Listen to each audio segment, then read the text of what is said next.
Sa iba pang ulat, pamana at salin tubig project ng pamahalaang nasyonal iginawad sa lalawigan ng Kalinga. Si Jonathan Llanes ang ating tagapagbalita.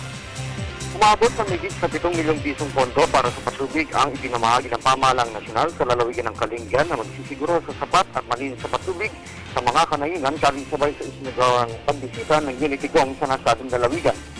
Sa ilalim ng payapa at masaganang pamayanan ng tanggapan ng Office of the Presidential Advisor on the Peace Process, bahagi ito ng Peace and Development Project sa mga lugar na dating nakakaranas ng karahasan. 6.4 milyong piso ang naibigay sa lungsod ng Habog para sa mga visual projects nito, habang 700,000 piso naman ang napamahagi sa bayan ng Kasil para sa potable water system. Kaugnay ito ang dinitong mapabuti ang pamamahala sa pamayanan, mapababa ang insidente ng kahirapan at makapamahagi ng kaukulang responsibilidad sa mga komunidad na magsisilbi bilang daan upang malutas sa mga hidwaan sa pamamagitan ng mga bangin tungo sa maayos na pamumuhay.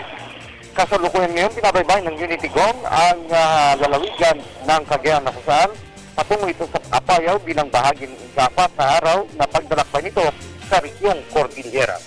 Mula sa lalawigan ng Cagayan at para sa Telebisyon ng Bayan, Jonathan Llanes.